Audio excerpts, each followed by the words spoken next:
নমস্কাৰ জনাইছোঁ মোৰ অন্য এটা ভিডিঅ'লৈ।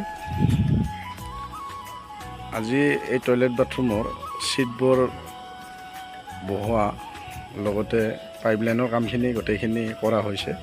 আপোনালোকে যেতিয়া ছিট এটা বহাব, ছিটখন ভাল ছিট দিয়াৰ কাৰণে চেষ্টা কৰিব আৰু লগতে যিবোৰ 4 ইঞ্চিৰ পাইপ ব্যৱহাৰ কৰিব সেইবোৰ সুপ্ৰিমৰ দিয়াৰ কাৰণে চেষ্টা কৰিব।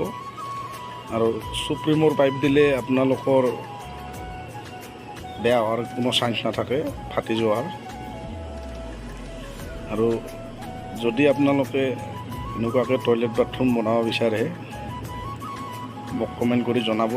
মই আপোনালোকক যেনেকুৱা হিচাপ লাগে মই দিয়াৰ কাৰণে চেষ্টা কৰিম।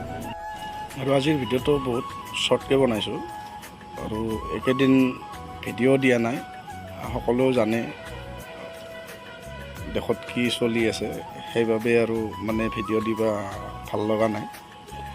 গতিকে আজি 6 দিনৰ মূৰত এটা ভিডিঅ' আপোনালোকৰ আগত এৰি দিছোঁ। ভিডিঅ'টো আপোনালোকে ভাল পালে লাইক এটা কৰিব আৰু যিসকলে মোৰ চেনেলটো নতুনকৈ চাই আছে চেনেলটো ছাবস্ক্ৰাইব কৰি দিব।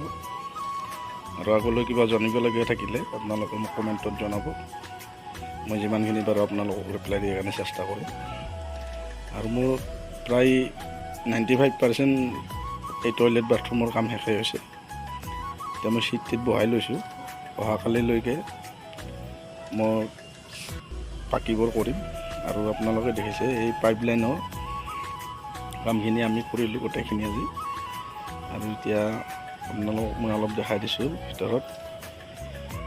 ছিট দুটা বহা হৈছে, চলিং কৰি ৰখা হৈছে এতিয়া ইটাই দি। আৰু এইটো চলিংটো হৈ গৈছে। আমি এতিয়া আজি ঢালাই চালাই মাৰি ৰাখিম, অহাকালিলৈকে পাকা কৰিম আমি এইখিনি। আৰু এয়া আমাৰ গোটেই ফিনিচিং প্লাষ্টাৰৰ কামখিনি হৈছে, অল ফিনিচিং কাম হোৱা নাই।